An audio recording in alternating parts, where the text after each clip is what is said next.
When discussing narcissism, it's important to explore the various archetypes and types that exist within this complex personality trait. Each type presents itself in different ways, and understanding these can shed light on the behaviors and motivations behind narcissistic individuals. One of the most recognized forms of narcissism is what we call grandiose narcissism. At its core, grandiose narcissism is often what comes to mind when we think of a narcissistic personality.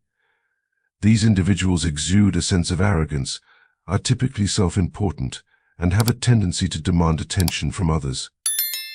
They are driven by status and are deeply invested in how they are perceived by the outside world. For them, appearances are paramount. They are concerned with how others view them, constantly seeking validation and admiration. This often translates into behaviors that can appear pompous or self-centered, with an underlying need to always be the center of attention. However, what is particularly interesting about grandiose narcissists is that, despite their overwhelming sense of entitlement and superficial charm, they tend to fare better in life than other types of narcissists. This might seem counterintuitive, given the negativity often associated with narcissism, but there's a reason for it. Unlike other forms of narcissism, grandiose narcissists are not as prone to feeling victimized or fragile. Their sense of self is inflated to the point where they are less likely to experience the emotional turmoil that other narcissistic types might endure. As long as things are going the way they want, whether it's in their career, relationships, or social standing, they are generally content. That being said, it's important to note that this doesn't equate to a healthy or fulfilling way of living. Relationships with grandiose narcissists can still be difficult, as their focus on appearance and status often leaves little room for true emotional connection. While they may appear confident and self-assured on the surface, their deep need for admiration and recognition can create an environment of imbalance and emotional neglect in their personal relationships. But, all things considered, the grandiose narcissist, with their external confidence and pursuit of status, does tend to navigate life with fewer emotional roadblocks than others with different narcissistic traits. In the world of narcissism, the focus has traditionally been on grandiose narcissism, often characterized by charm, charisma, and an inflated sense of self-importance. However, recent attention has shifted toward a less obvious but equally significant form: vulnerable narcissism. This evolution in understanding is perhaps the most crucial development in the conversation around narcissistic behavior. Vulnerable narcissists often fly under the radar because they lack the outward magnetism of their grandiose counterparts. Instead, they tend to present as withdrawn, resentful, and self-pitying, with a pervasive sense of victimhood. The world feels as though it is against them, and they frequently question, "Why me?" They might appear sad, socially anxious, or even passive-aggressive traits that often lead others to misinterpret them as merely struggling with self-esteem issues, rather than recognizing their deeper narcissistic tendencies. These individuals often find themselves stuck in a cycle of seeking rescue and support. Friends and family, hoping to help, may offer financial aid, a place to stay, or opportunities for growth. However, no matter how much is given, it's never enough to satisfy their insatiable need for validation. It's as if their emotional needs create a vortex, pulling everyone in but never allowing them to truly progress. They remain stagnant, stuck in their personal dissatisfaction and resentment. This phenomenon of vulnerable narcissism is a subtle yet destructive force, one that can be hard to diagnose due to its less overt characteristics. In contrast, grandiose narcissists, those often seen as self-assured and dominant, can display elements of vulnerable narcissism when faced with adversity. When their world starts to crumble, their grandiosity falters, and feelings of victimization and anger emerge. The transformation is striking, as they transition from being boastful and entitled to deeply resentful and withdrawn. However, if the tides turn and their situation improves, their inflated sense of self-worth resurfaces. This fluidity between grandiose and vulnerable narcissism shows that despite their apparent differences, these two types are often interconnected, shaped by the circumstances around them. On the extreme end of the narcissistic spectrum lies malignant narcissism, a more dangerous and destructive form. Malignant narcissists often wield their charm as a weapon, exploiting others' vulnerabilities while masking their true nature with an air of charisma. Over time, this charm fades, and what remains is a manipulative, controlling individual. In intimate relationships, their behavior can become especially toxic. For instance, they may isolate their partner from others and, in extreme cases, control their every move, such as gifting a phone to track their partner's whereabouts. This kind of behavior is not only invasive but potentially dangerous. It's essential to be cautious about any gifts that come with strings attached in such relationships. While both vulnerable and malignant narcissists can be aggressive, the intensity and manifestation of their aggression differ. Vulnerable narcissists may become aggressive when pushed too far, often displaying it in passive-aggressive ways. Malignant narcissists, however, may resort to more overt forms of violence, especially in the context of controlling or punishing others. Ultimately, understanding these different forms of narcissism is crucial, as they each carry distinct dangers and require tailored approaches to manage or navigate their complex dynamics.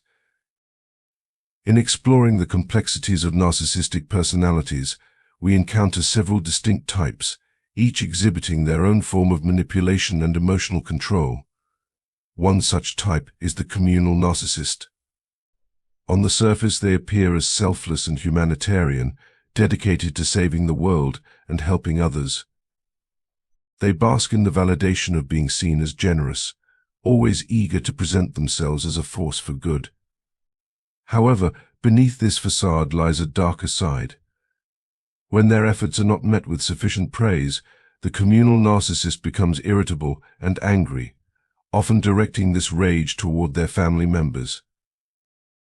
While they may publicly embrace causes such as charity work or social justice, much like a celebrity doing humanitarian work behind closed doors, they can be remarkably cruel to those they claim to love.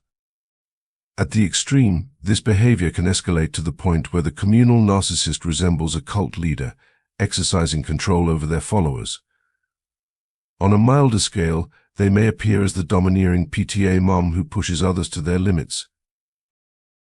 Another variant of narcissism is the self-righteous narcissist, often referred to as the anancastic type. This individual is consumed by an obsession with morality, detail, and perfectionism. Their life is ruled by an unwavering belief in their own correctness, leading them to be highly judgmental and punitive. These narcissists are often workaholics, stingy with money, and harsh in their assessments of others. They impose rigid, unyielding rules on themselves and those around them, creating an environment of constant criticism and emotional coldness. The self-righteous narcissist lives in a world of black and white, where those who do not meet their standards are deemed unworthy. Growing up under the influence of a self-righteous narcissistic parent can be a deeply painful and invalidating experience for a child. They feel constantly judged, their needs and emotions dismissed, and they are forced to live in a world of strict rules and unrealistic expectations. This environment fosters anxiety, and the child may begin to internalize the belief that they are somehow inherently bad or never enough. Understanding these narcissistic types is crucial, particularly when considering the impact on those raised by narcissistic parents.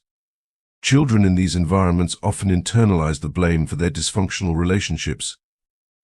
They believe that the narcissist's behavior is somehow their fault, a feeling rooted in their deep need for attachment. A child will often endure the most severe forms of emotional or physical abuse simply to maintain a connection with their parent, because the attachment is vital for their survival and sense of identity. This need for connection doesn't fade as the child grows older. It carries into adulthood, continuing to shape their relationships in ways that are both subconscious and powerful. In relationships with narcissists, especially as adults, the instinct is not always to escape, but rather to find a way to make the situation work. This is a direct result of the deep-seated belief that the narcissist's behavior can be changed, that they can be fixed.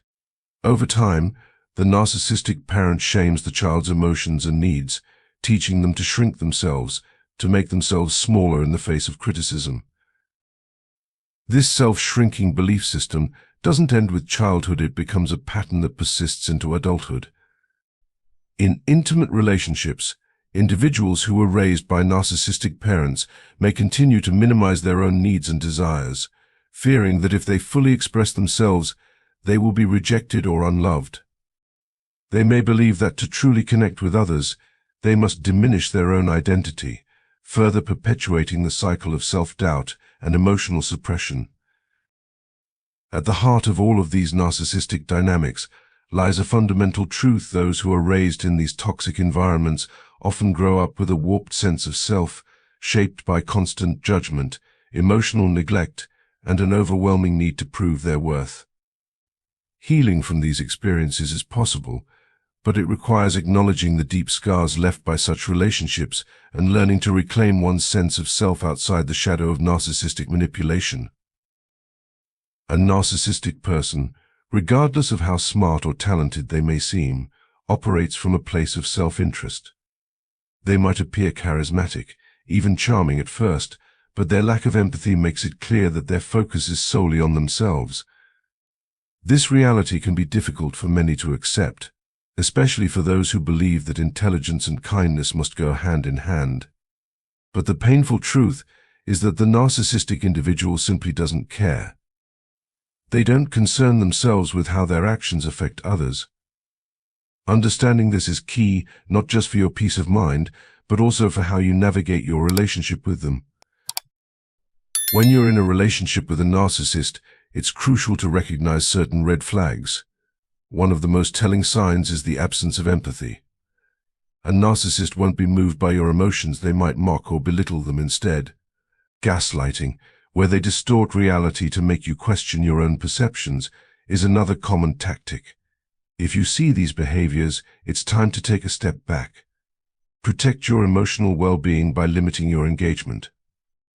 The less you invest in trying to make them understand you, the less ammunition you give them to use against you. You might find yourself caught in situations where they ask seemingly trivial questions, such as why you haven't taken out the trash. A typical response might be to defend yourself or explain why you haven't done it yet.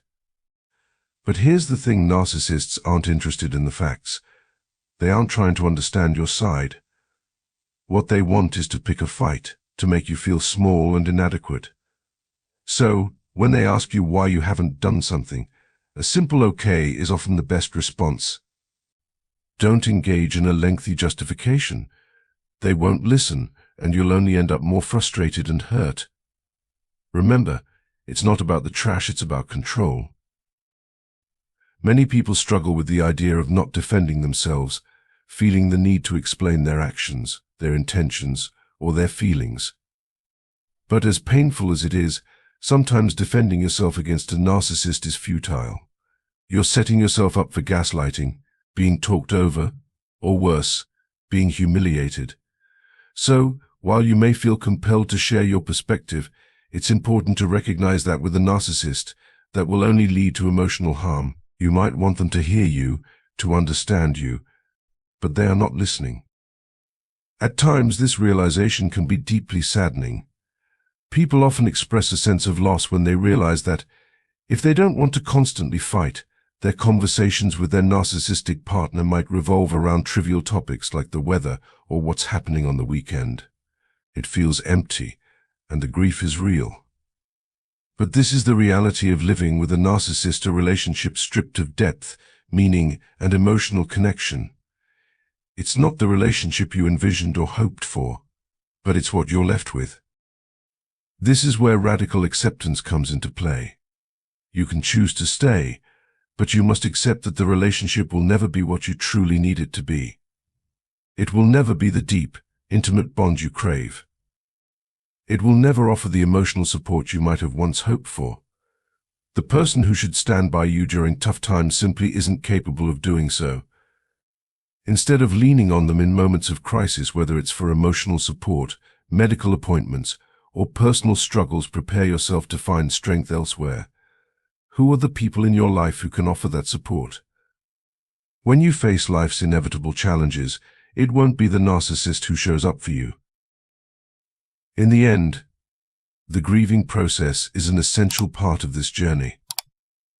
Accepting what the relationship truly is, rather than what you want it to be, is the only way forward. It's a painful truth to face, but it's also the first step toward emotional healing and finding the support system that will truly stand by your side. If you found this insight valuable, feel free to watch the next video, and I'll see you there.